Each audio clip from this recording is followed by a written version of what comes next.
अथनंतर गौतम स्वामी कहते हैं कि हे राजन श्रेणिक, मैंने तेरे लिए राक्षस वंशी विद्याधरों का वृत्तांत तो कहा, अब तू वानर वंशियों का वृत्तांत सुन। स्वर्ग के समान विजयार्थ पर्वत की जो दक्षिण श्रेणी है, उसमें एक मेघपुर नाम का नगर है। यह नगर ऊंचे ऊंचे महलों से सुशोभित है। वहाँ विद्याधरों का राजा अतीन्द्र निवास करता था। राजा अतीन्द्र अत्यंत प्रसिद्ध था और भोग संपदा के द्वारा मानो इंद्र का उल्लंघन करता था। उसकी लक्ष्मी के समान हाव भाव विलास से सहित श्रीमती नाम की स्त्री थी। उसका मुख इतना सुंदर था कि उसके रहते हुए सदा चांदनी से युक्त पक्ष ही रहा करता था। उन दोनों के श्रीकंठ नाम का पुत्र था। वह पुत्र शास्त्रों में निपुण था और जिसका नाम कर्णगत होते ही विद्वान लोग हर्ष को प्राप्त कर लेते थे। उसके महामनोहर देवी नाम की छोटी बहन थी।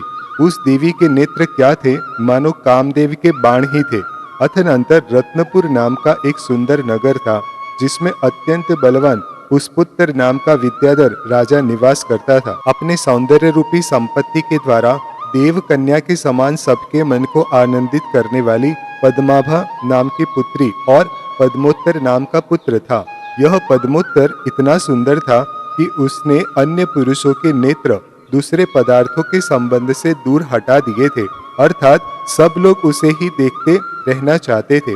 राजा पुष्पोत्तर ने अपने पुत्र पद्मोत्तर के लिए राजा अतीन्द्र की पुत्री देवी की बहुत बार याचना की, परंतु श्रीकंठ भाई ने अपनी बहन पद्मोत्तर के लिए नहीं दी। लंका के राजा कीर्ति धवल के लिए दी और बड़े वैभव के साथ विधि पूर्वक उसका विवाह करा दिया। यह बात सुन राजा पुष्पोत्तर ने बहुत कोप किया। उसने विचार किया कि देखो, न तो हमारे वंश में कोई दोष है, न मुझ में दरिद्रता रूपी दोष है, न मेरे पुत्र में कुरूपपना है और न मेरे उनसे कुछ वैर भी है। फिर भी श्रीकंठ ने मेरे पुत्र के लिए अपनी बहन नहीं दी। किसी एक दिन श्रीकंठ अकृत्रिम प्रतिमाओं की वंदना करने के लिए वायु के समान वेग वाले सुंदर विमान के द्वारा सुमेरु पर्वत पर गया था। वहां से जब वह लौट रहा था, तब उसने मन और कानों को हरण करने वाला भ्रमरों की झंकार के समान सुंदर संगीत का शब्द सुना। वीणा के स्वर से मिले हुए संगीत के शब्द से उसका शरीर ऐसा निश्चल हो गया, मानो सीधी रस्सी से ही बांधकर उसे रोक लिया हो। तदनंतर उसने सब और देखा तो उसे संगीत गृह के आंगन में गुरु के साथ बैठी हुई पुष्पोत्तर की पुत्री पद्माभा दिखी। उसे देखकर श्रीकंठ का मन पद्माभा के सौंदर्य रूपी सागर में शीघ्र ही ऐसा निमग्न हो गया कि वह उसे निकालने में असमर्थ हो गया। जिस प्रकार कोई हाथियों को पकड़ने में समर्थ नहीं होता, उसी प्रकार वह मन को स्थिर करने में समर्थ नहीं हो सका। श्रीकंठ उस कन्या के समीप ही आकाश में खड़ा रह गया। श्रीकंठ सुंदर शरीर का धारक तथा स्थूल कंधों से युक्त था। पद्माभा ने भी चित्त को चुराने वाली अपनी नीली नीली दृष्टि से उसे आकर्षित कर लिया था। तदनंतर दोनों का परस्पर में जो मधुर अवलोकन हुआ, उसी ने दोनों का वरण कर दिया, अर्थात मधुर अवलोकन से ही श्रीकंठ ने पद्माभा को और पद्माभा ने श्रीकंठ को वर लिया। उनका यह वरना पारस्परिक प्रेम भाव को सूचित करने वाला था। तदनंतर अभिप्राय को जानने वाला श्रीकंठ पद्माभा को अपने भुजंग पंजर के मध्य में स्थित कर आकाश में ले चला। उस समय पद्माभा के स्पर्श से उसके नेत्र कुछ कुछ बंद हो रहे थे। प्रलाप से चिल्लाते हुए परिजन के लोगों ने राजा पुष्पोत्तर को खबर दी कि श्रीकंठ ने अपनी कन्या का अपहरण किया है। यह सुन पुष्पोत्तर भी बहुत क्रुद्ध हुआ। वह क्रोधवश दांतों से ओठ चाबने लगा और सब प्रकार से तैयार हो श्रीकंठ के पीछे गया। श्रीकंठ आगे आगे जा रहा था और पुष्पोत्तर उसके पीछे पीछे दौड़ रहा था, जिससे आकाश के बीच श्रीकंठ ऐसा सुशोभित हो रहा था, मानो मेघ समूह जिसके पीछे उड़ रहा है, ऐसा चंद्रमा ही हो। नीति शास्त्र में निपुण श्रीकंठ ने जब अपने पीछे महाबलवान पुष्पोत्तर को आता देखा, तो वह शीघ्र ही लंका की ओर चल पड़ा। वहां वह अपने बहनोई कीर्ति धवल की शरण में पहुंचा। सो ठीक ही है, क्योंकि जो समयानुकूल नीति योग करते हैं वे उन्नति को प्राप्त होते ही हैं। यह मेरी स्त्री का भाई है। यह जानकर कीर्ति धवल ने बड़े स्नेह से उसका आलिंगन कर अतिथि सत्कार किया। जब तक उन दोनों के बीच कुशल समाचार का प्रश्न चल रहा है, तभी तक बड़ी भारी सेना के साथ पुष्पोत्तर वहां जा पहुंचा। तदनंतर कीर्ति धवल ने आकाश की ओर देखा तो वह आकाश सब ओर से विद्याधरों के समूह से व्याप्त था। विशाल तेज से दैदीप्यमान हो रहा था। तलवार, भाले आदि शस्त्रों से महाभयंकर था। बड़ा भारी शब्द उसमें हो रहा था। विद्याधरों के समागम से वह सेना ऐसी जान पड़ती थी मानो अपने स्थान से भ्रष्ट होने के कारण ही उसमें वह महाशब्द हो रहा था। वायु के समान वेग वाले घोड़ों, मेघों की उपमा रखने वाले हाथियों, बड़े बड़े विमानों और जिनकी गर्दन के बाल हिल रहे थे, ऐसे सिंहों से उत्तर दिशा को व्याप्त देख कीर्ति धवल ने क्रोध मिश्रित हंसी हंसकर मंत्रियों के लिए युद्ध का आदेश दिया। तदनंतर अपने अकार्य खोटे कार्य के कारण लज्जा से अवनत श्रीकंठ ने शीघ्रता करने वाले कीर्ति धवल से निम्नांकित वचन कहे कि जब तक मैं आपके आश्रय से शत्रु को परास्त करता हूँ, तब तक आप यहाँ मेरे इष्टजन स्त्री की रक्षा करो। श्रीकंठ के ऐसा कहने पर कीर्ति धवल ने उससे नीतियुक्त वचन कहे कि भय का भेदन करने वाले मुझको पाकर तुम्हारा यह कहना युक्त नहीं है। यदि यह दुर्जन साम्य भाव से शांति को प्राप्त नहीं होता है, तो तुम निश्चिंत देखना कि यह मेरे द्वारा प्रेरित होकर यमराज के ही मुख में प्रवेश करेगा। ऐसा कह अपनी स्त्री के भाई को तो उसने निश्चिंत कर महल में रखा और शीघ्र ही उत्कृष्ट अवस्था वाले धीर वीर दूतों को पुष्पोत्तर के पास भेजा। अतिशय बुद्धिमान और मधुर भाषण करने में निपुण दूतों ने लगे हाथ जाकर पुष्पोत्तर से यथाक्रम निम्नांकित वचन कहे। हे पुष्पोत्तर, हम लोगों के मुख में स्थापित एवं आदर पूर्ण वचनों से कीर्ति धवल राजा आपसे यह कहता है कि आप उच्च कुल में उत्पन्न हैं, निर्मल चेष्टाओं के धारक है, समस्त संसार में प्रसिद्ध है और शास्त्रार्थ में चतुर है। हे महाबुद्धिमान, कौन सी मर्यादा आपके कानों में नहीं पड़ी है जिसे इस समय हम लोग आपके कानों के समीप रखें। श्रीकंठ भी चंद्रमा की किरणों के समान निर्मल कुल में उत्पन्न हुआ है, धनवान है, विनय से युक्त है, सुंदर है और सब कलाओं से सहित है। तुम्हारी कन्या गुण, रूप तथा कुल सभी बातों में उसके योग्य है। इस प्रकार अनुकूल भाग्य दो समान व्यक्तियों का संयोग करा दे तो उत्तम है। जबकि दूसरे के घर की सेवा करना यह कन्याओं का स्वभाव ही है, तब दोनों पक्ष की सेनाओं का क्षय करने में कोई कारण दिखाई नहीं देता। दूत इस प्रकार कह ही रहा था कि इतने में पुत्री पद्माबा के द्वारा भेजी हुई दूती आकर पुष्पोत्तर से कहने लगी कि हे देव, पद्मा आपके चरणों में नमस्कार कर कहती है कि मैं लज्जा के कारण आपसे स्वयं निवेदन करने के लिए नहीं आ सकी हूँ। हे तात, इस कार्य में श्रीकंठ का थोड़ा भी अपराध नहीं है। कर्मों के प्रभाव से मैंने इसे स्वयं प्रेरित किया था। चूंकि सतकुल में उत्पन्न हुई स्त्रियों की यही मर्यादा है, अतः इसे छोड़कर अन्य पुरुष का मेरे नियम है, त्याग है। इस प्रकार दूती के कहने पर अब क्या करना चाहिए, इस चिंता को प्राप्त हुआ। उस समय वह अपने किंग कर्तव्य विवुड़ चित्त से बहुत दुखी हो रहा था। उसने विचार किया कि वर में जितने गुण होना चाहिए, उनमें शुद्ध वंश में जन्म लेना सबसे प्रमुख है। यह गुण श्रीकंठ में है ही, उसके सिवा यह बलवान पक्ष की शरण में आ पहुंचा है। यद्यपि इसका अभिमान दूर करने की मुझ में शक्ति है, पर जब कन्या के लिए यह स्वयं रुचता है, तब इस विषय में क्या किया जा सकता है। तदनंतर पुष्पोत्तर का अभिप्राय जानकर हर्ष से भरे दूत दूती के साथ वापस चले गए और सबने जो बात जैसी थी वैसी ही राजा कीर्ति धवल से कह दी। पुत्री के कहने से जिसने क्रोध का भार छोड़ दिया था, ऐसा अभिमानी तथा परमार्थ को जानने वाला राजा पुष्पोत्तर अपने स्थान पर वापस चला गया। अतःनंतर मार्गशीर्ष शुक्ल पक्ष की प्रतिपदा के दिन शुभ मुहूर्त में दोनों का विधि पूर्वक पाणी ग्रहण संस्कार हुआ। एक दिन उदार प्रेम से प्रेरित कीर्ति धवल ने श्रीकंठ से निश्चय पूर्ण निम्नांकित वचन कहे। चूंकि विजयार्थ पर्वत पर तुम्हारे बहुत से वैरी है, अतः तुम सावधानी से कितना काल बिता सकोगे। लाभ इसी में है कि तुम्हें जो स्थान रुचिकर हो वहीं स्वेच्छा से क्रिया करते हुए यहीं अत्यंत सुंदर रत्नमयी महलों में निवास करो। मेरा मन तुम्हें छोड़ने को समर्थ नहीं है और तुम भी मेरे प्रेम पास को छोड़कर कैसे जाओगे। श्रीकंठ से ऐसा कहकर कीर्ति धवल ने अपने पितामह के क्रम से आगत महाबुद्धिमान आनंद नामक मंत्री को बुलाकर कहा कि तुम चिरकाल से मेरे नगर की सारता और असारता को अच्छी तरह जानते हो, अतः श्रीकंठ के लिए जो नगर सारभूत हो सो कहो। इस प्रकार कहने पर बुद्ध मंत्री कहने लगा, जब वह वृद्ध मंत्री कह रहा था तब उसकी सफेद दाढ़ी वक्ष स्थल पर हिल रही थी और उससे ऐसा जान पड़ता था मानो हृदय में विराजमान स्वामी को चमर ही ढोर रहा हो। उसने कहा कि हे राजन, यद्यपि आपके नगरों में ऐसा एक भी नगर नहीं है जो सुंदर न हो, तथापि श्रीकंठ स्वयं ही खोजकर इच्छानुसार जो इन्हें रुचिकर हो ग्रहण कर ले। इस समुद्र के बीच में ऐसे बहुत से द्वीप हैं जहाँ कल्प वृक्षों के समान आकार वाले वृक्षों से दिशाएं व्याप्त हो रही है। इन द्वीपों में ऐसे अनेक पर्वत हैं जो नाना प्रकार के रत्नों से व्याप्त है, ऊंचे ऊंचे शिखरों से सुशोभित है, महादैदीप्यमान है और देवों की क्रीड़ा के कारण है। राक्षसों के इंद्र भीम, अति भीम तथा उनके सिवाय अन्य सभी देवों ने आपके वंशजों के लिए वे सब द्वीप तथा पर्वत दे रखे हैं, ऐसा पूर्व परंपरा से सुनते आते हैं। उन द्वीपों में स्वर्णमय महलों से मनोहर और किरणों से सूर्य को आच्छादित करने वाले महारत्नों से परिपूर्ण अनेक नगर हैं।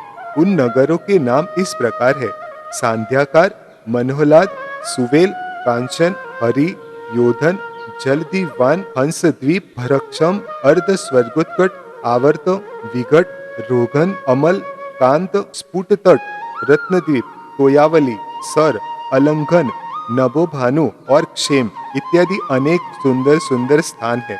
इन स्थानों में देव भी उपद्रव नहीं कर सकते हैं, जो बहुत भारी पुण्य से प्राप्त हो सकते हैं और जहाँ की वसुधा नाना प्रकार के रत्नों से प्रकाशमान है।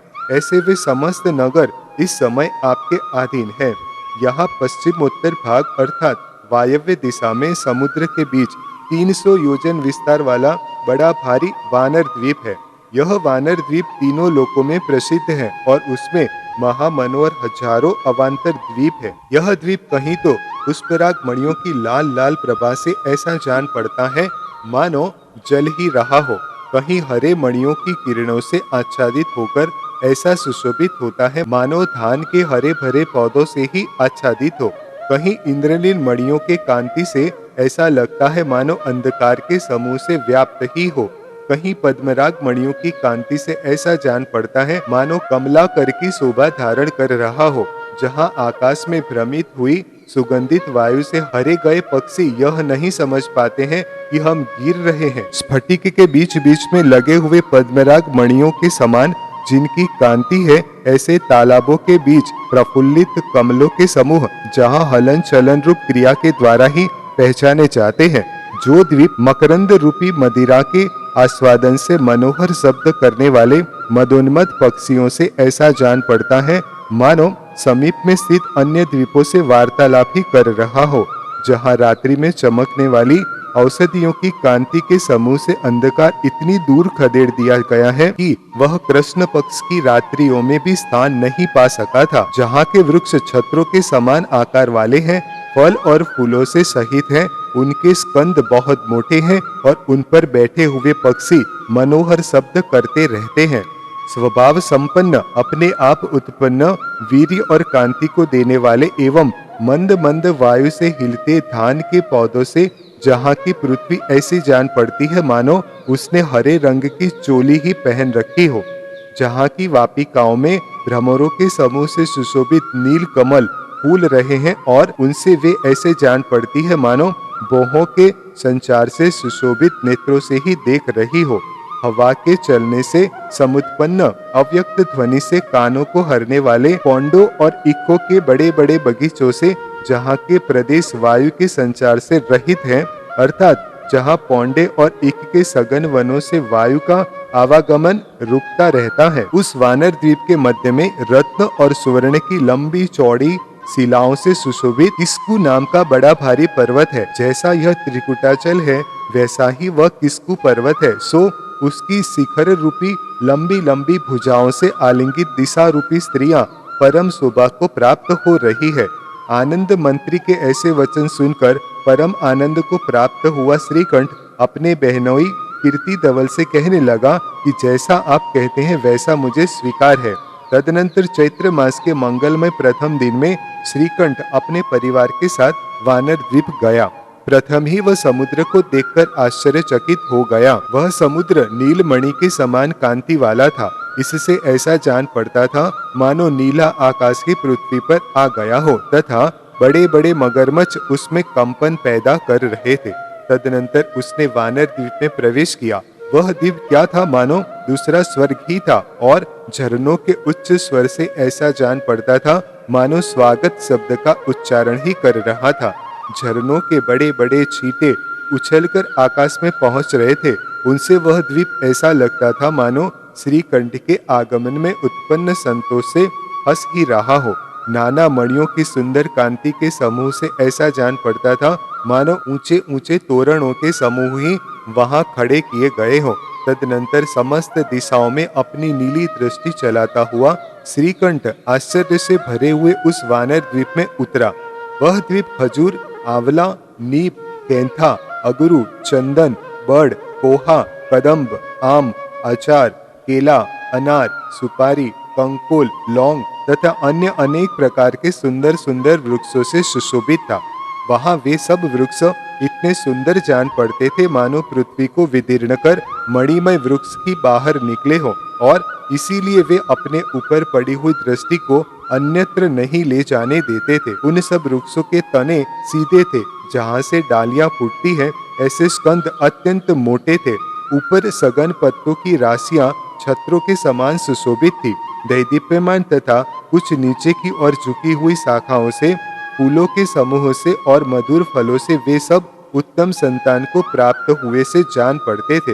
वे सब वृक्ष न तो अत्यंत ऊंचे थे न अत्यंत नीचे थे, हाँ इतने अवश्य थे कि स्त्रियां उनके फूल, फल और पल्लवों को अनायास ही पा लेती थी। जो गुच्छे रूपी स्तनों से मनोहर थी, भ्रमर ही जिनके नेत्र थे और चंचल पल्लव ही जिनके हाथ थे, ऐसी लता रूपी स्त्रियां बड़े आदर से उन वृक्षों का आलिंगन कर रही थी। पक्षियों के मनोहर शब्द से वे वृक्ष ऐसे जान पड़ते थे मानो परस्पर में वार्तालाप ही कर रहे हो और भ्रमरों की मधुर झंकार से ऐसे सुशोभित हो रहे थे मानो गा ही रहे हो। कितने ही वृक्ष शंख के टुकड़ों के समान सफेद कांति वाले थे, कितने ही स्वर्ण के समान पीले रंग के थे, कितने ही कमल के समान गुलाबी रंग के थे और कितने ही वैडूर्य मणि के समान नीले वर्ण के थे। इस तरह नाना प्रकार के वृक्षों से सुशोभित वहां के प्रदेश नाना रंग के दिखाई देते थे। वे प्रदेश इतने सुंदर थे कि उन्हें देखकर फिर स्वर्ग के देखने की इच्छा नहीं रहती थी। तोताओं के समान स्पष्ट बोलने वाले चकोर और चकोरी का जो मैनाओं के साथ वार्तालाप होता था, वह उस वानर द्वीप में सबसे बड़ा आश्चर्य का कारण था। तदनंतर वह श्रीकंठ नाना प्रकार के वृक्षों की छाया में स्थित फूलों की सुगंधि से अनुलिप्त रत्नमय तथा सुवर्णमय शिलातलों पर सेना के साथ बैठा और वहीं उसने शरीर को सुख पहुंचाने वाले समस्त कार्य किए। तदनंतर जिनमें नाना प्रकार के पुष्प फूल खिल रहे थे, हंस और सारस पक्षी शब्द कर रहे थे, स्वच्छ जल भरा हुआ था और जो मछलियों के संचार से कुछ कुछ कंपित हो रहे थे, ऐसे मालाओं की तथा फूलों के समूह की वर्षा करने वाले महाकांतिमान और पक्षियों की बेली के बहाने मानो जोर जोर से जय शब्द का उच्चारण करने वाले वृक्षों की एवं नाना प्रकार के रत्नों से व्याप्त भूभागों प्रदेशों की सुषमा से युक्त उस वानर द्वीप में श्रीकंठ जहाँ तहाँ भ्रमण करता हुआ बहुत सुखी हुआ। तदनंतर नंदन वन के समान उस वन में विहार करते हुए श्रीकंठ ने इच्छा अनुसार क्रीड़ा करने वाले अनेक प्रकार के वानर देखे। सृष्टि की इस विचित्रता को देखकर श्रीकंठ विचार करने लगा कि देखो, ये वानर तिर्यंच योनि में उत्पन्न हुए हैं, फिर भी मनुष्य के समान क्यों हैं? ये वानर मुख, पैर, हाथ तथा अन्य अवयव भी मनुष्य के अवयव के समान ही धारण करते हैं। न केवल अवयव ही, इनकी चेष्टा भी मनुष्य के समान है। तदनंतर उन वानरों के साथ क्रीड़ा करने की श्रीकंठ के बहुत भारी इच्छा उत्पन्न हुई। यद्यपि वह स्थिर प्रकृति का राजा था, तो भी अत्यंत उत्सुक हो उठा। उसने विस्मित चित्त होकर मुख की ओर देखने वाले निकटवर्ती पुरुषों को आज्ञा दी कि इन वानरों को शीघ्र ही यहाँ लाओ। कहने की देर थी कि विद्याधरों ने सैकड़ों वानर लाकर उनके समीप खड़े कर दिए। वे सब वानर हर्ष से कलकल शब्द कर रहे थे। राजा श्रीकंठ उत्तम स्वभाव के धारक उन वानरों के साथ क्रीड़ा करने लगा। कभी वह ताली बजाकर उन्हें नचाता था, कभी अपनी भुजाओं से उनका स्पर्श करता था और कभी अनार के फूल के समान लाल चपटी नाक से युक्त एवं चमकीली सुनहली कनिनिकाओं से युक्त उनके मुख में उनके सफेद दांत देखता था। वे वानर परस्पर में विनय पूर्वक एक दूसरे के जुए अलग कर रहे थे और प्रेम से खो खो शब्द करते हुए मनोहर कलह करते थे। राजा श्रीकंठ ने यह सब देखा। उन वानरों के बाल धान के छिलकों के समान पीले थे, अत्यंत कोमल थे, मंद मंद वायु से हिल रहे थे और मांग से सुशोभित थे। इसी प्रकार उनके कान विदूषक के कानों के समान कुछ अटपटा आकार वाले, अत्यंत कोमल और चिकने थे। राजा श्रीकंठ उनका बड़े प्रेम से स्पर्श कर रहा था और इस मोहनी सुरसुरी के कारण उनके शरीर निष्कंप हो रहे थे। उन वानरों के क्रूस पेट पर जो जो रोम अस्त व्यस्त थे, उन्हें यह अपने स्पर्श से ठीक कर रहा था। साथ ही गोहों को तथा रेखा से युक्त कटाक्ष प्रदेशों को कुछ कुछ ऊपर की ओर उठा रहा था। तदनंतर श्रीकंठ ने प्रीति के कारणभूत बहुत से वानर मधुर अन्नपान आदि के द्वारा पोषण करने के लिए सेवकों को सौंप दिए। इसके बाद पहाड़ के शिखरों, लताओं, निर्जनों और वृक्षों से जिसका मन हरा गया था, ऐसा श्रीकंठ उन वानरों को लिवाकर किस्कू पर्वत पर चढ़ा। वहां उसने लंबी चौड़ी विषमता रहित तथा अंत में ऊंचे ऊंचे वृक्षों से सुशोभित उत्तुंग पहाड़ों से सुरक्षित भूमि देखी। उसी भूमि पर उसने किस्कूपुर नाम का एक नगर बसाया। यह नगर शत्रुओं के शरीर की बात तो दूर रहे, मन के लिए भी दुर्गम था। यह नगर 14 योजन लंबा चौड़ा था और इसकी परिधि गोलाई 42 योजन से कुछ अधिक थी। इस नगर में विद्याधरों ने महलों की ऐसी ऐसी ऊंची श्रेणियां बनाकर तैयार की थी कि जिनके सामने उत्तुंग दरवाजे थे, जिनकी दीवारें मणि और सुवर्ण से निर्मित थी, जो अच्छे अच्छे बरंडों से सहित थी, रत्नों के खंभों पर खड़ी थी, जिनकी कपोत पाली के समीप का भाग महानील मणियों से बना था और ऐसा जान पड़ता था कि रत्नों की कांति ने जिस अंधकार को सब जगह से खदेड़कर दूर कर किया था, मानो उसे यहाँ अनुकंपावश स्थान ही दिया गया था।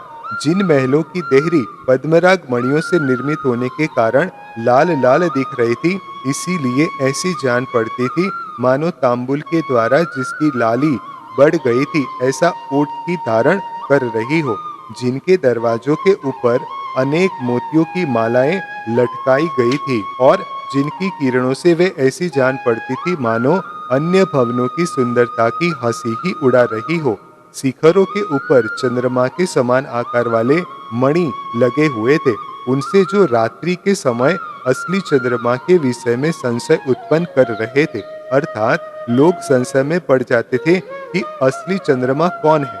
चंद्रकांत मणियों की कांति से जो भवन उत्तम चांदनी की शोभा प्रकट कर रहे थे तथा जिनमें लगे नाना रत्नों की प्रभा से ऊंचे ऊंचे तोरण द्वारों का संदेह हो रहा था, जिनके मणि निर्मित फरसों पर रत्नमयी कमलों के चित्राम किए गए थे, उस नगर में कुटिलता से रहित सीधे ऐसे राजमार्ग बनाए गए थे जिनमें की मणियों और सुवर्ण की धूली बिखर रही थी तथा जो सूखे सागर के समान लंबे चौड़े। उस नगर में ऊंचे ऊंचे गोपुर बनाए गए थे जो मणियों की किरणों से सदा आच्छादित से रहा करते थे।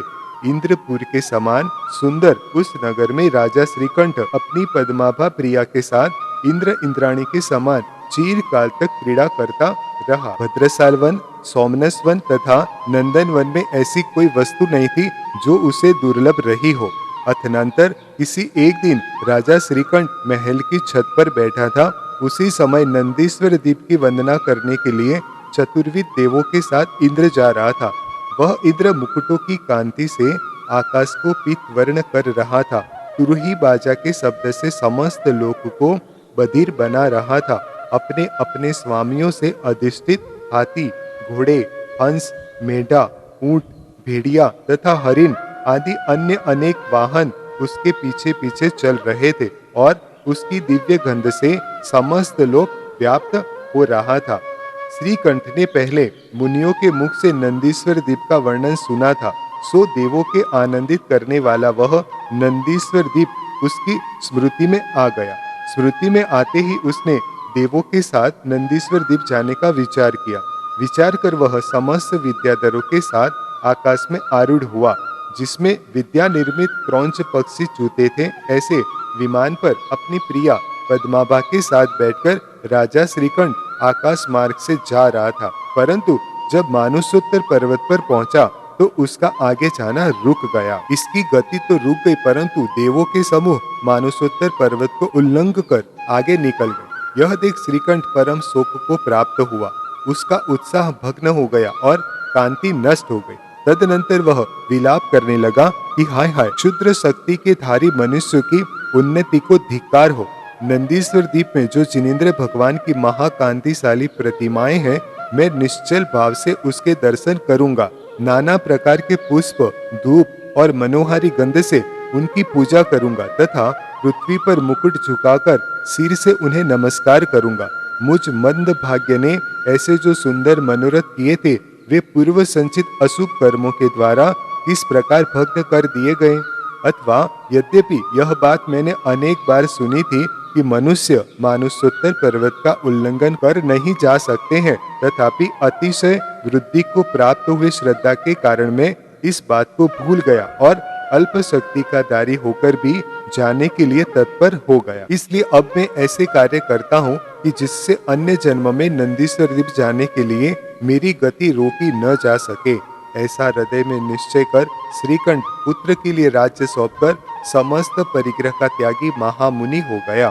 तदनंतर श्रीकंठ का पुत्र वज्रकंठ अपनी चारुणी नामक वल्लभा के साथ महामनोहर किस्कुपुर में उत्कृष्ट राज्य लक्ष्मी का उपभोग कर रहा था कि उसने एक दिन वृद्ध जनों से अपने पिता के पूर्व भव सुने।